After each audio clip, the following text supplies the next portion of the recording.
Sometimes our minds play tricks on us. Sometimes what you hear is real. Last month, my wife and I bought an old farmhouse in the middle of nowhere. The kind of place people retire to when they want peace and quiet. It was charming. Rustic wooden floors, acres of land, and just enough creeks to remind us of its history. We needed a change of pace, something slower after the chaos of city life. Everything was perfect, or so we thought. There was one thing, though, something we didn't expect. Every night, the baby monitor would crackle to life, filling the house with a low, static hum. At first, we brushed it off. The house was old, maybe it was some interference, or the wiring acting up. We didn't even own a baby monitor when we moved in. It was left behind by the previous owners in the attic. We found it while cleaning, and thought it was cute, a little piece of the house's history, so we left it plugged in as a quirky reminder. The first few nights, nothing seemed out of the ordinary, but around midnight the monitor would come to life, buzzing faintly. It wasn't enough to freak us out. Old electronics can be unpredictable, especially out here in the countryside. But then the sound started.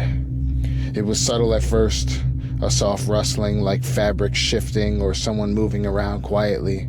We told ourselves it must be picking up some distant signal from the neighbor's house, though the closest one was miles away.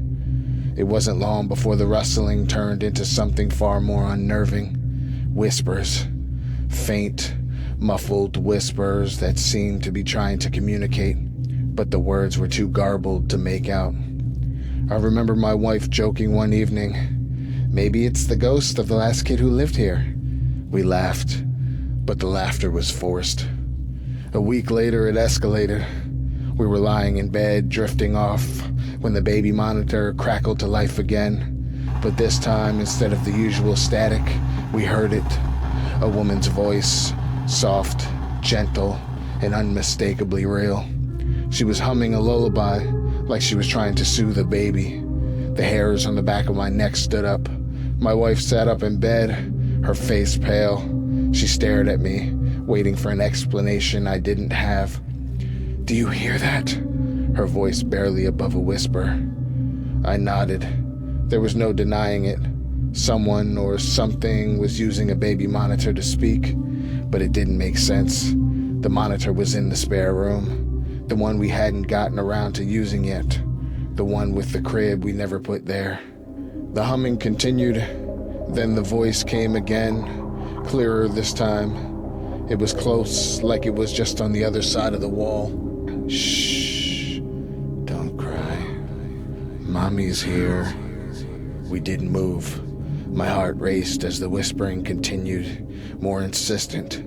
I felt like I was paralyzed, trapped in the bed as the voice persisted.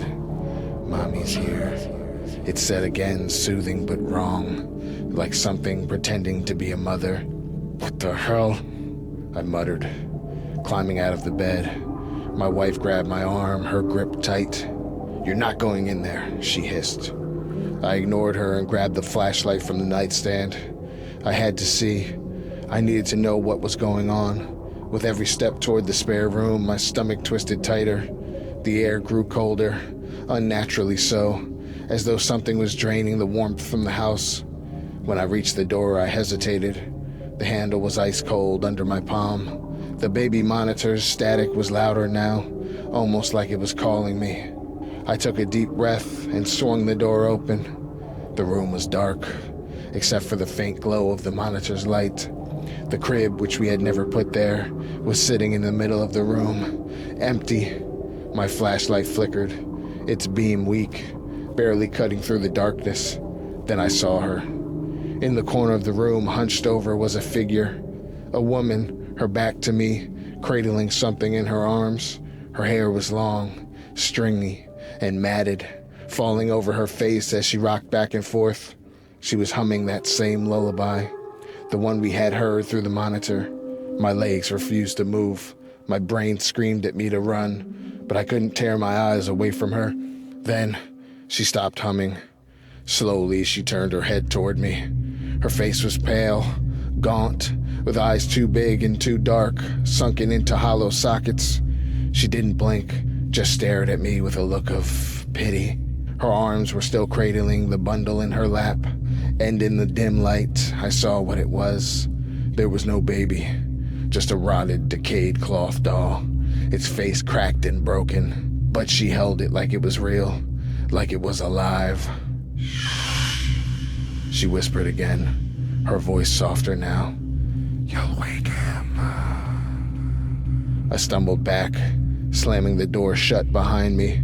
My wife was already standing in the hallway, her eyes wide with terror. "What did you see?" she asked, her voice trembling. "I don't know," I replied, my heart pounding in my chest. "But we need to leave.